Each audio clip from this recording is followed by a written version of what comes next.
We are witnessing a fundamental rewiring of institutional finance, and the official documentation has just gone public. Right now, the opportunity cost for not understanding the current market structure is getting higher by the day. That window for establishing an early, informed position around the ISO 2022 migration, that's the new global standard, well, it's narrowing, and it's narrowing fast.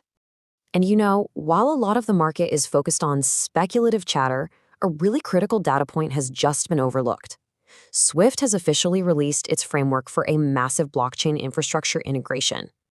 So, in this breakdown, we're going to dissect that official framework, piece by piece.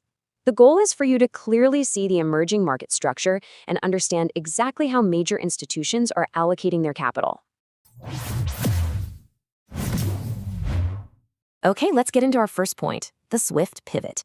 The old narrative that SWIFT is some kind of competitor to blockchain technology, that's completely out the window. The reality is, they're becoming one of its biggest institutional customers. Now look at the source here. This isn't speculation from some blog. This is a direct quote from SWIFT's own official announcement. They've confirmed it. They are adding a blockchain-based ledger to their core infrastructure, and what that does is connect their entire network of over 11,000 banks directly into this new asset class. And let's be crystal clear, this is way past some small experiment.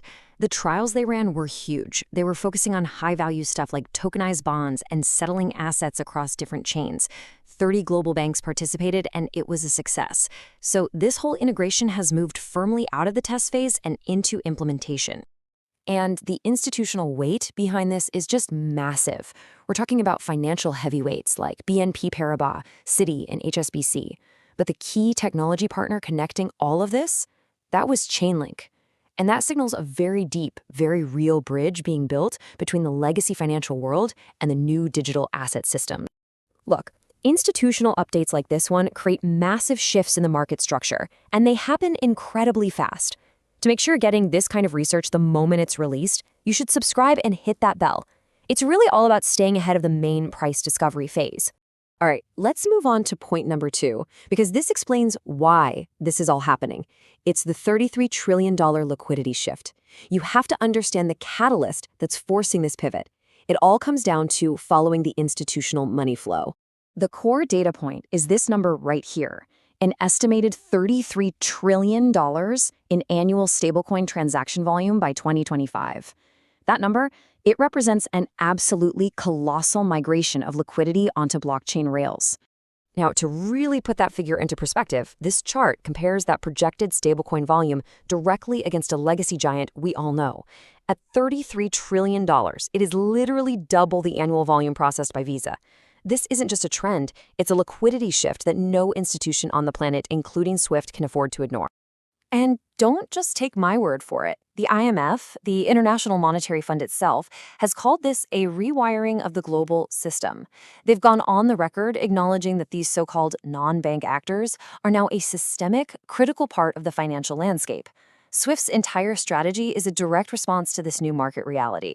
Now, the information we're going over comes directly from official SWIFT and IMF reports, and while putting together these analyses for you takes time, the market itself, it doesn't wait for a video to be edited. For immediate updates and to get your hands on the raw source documents, you can join the Telegram newsfeed. Just use the QR code right there on your screen. Okay, on to our final point, number 3, the interoperability thesis. This is where we see the strategic endgame. See, SWIFT isn't trying to replace blockchains.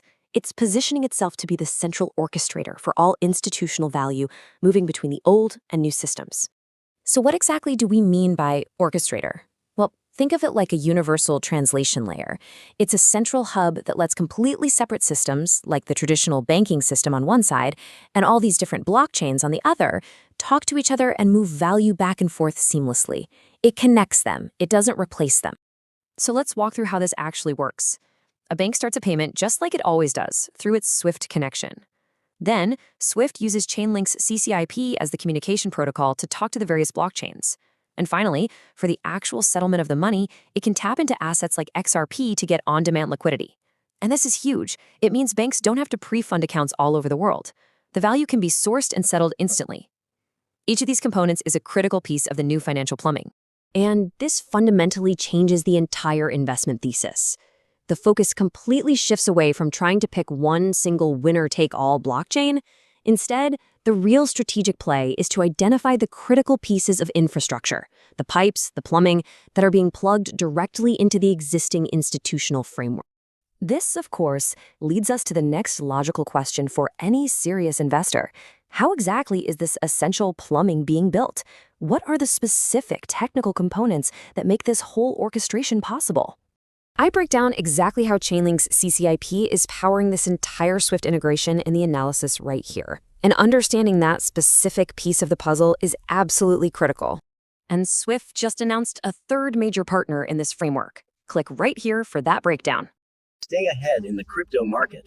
Subscribe now for the latest global news and updates.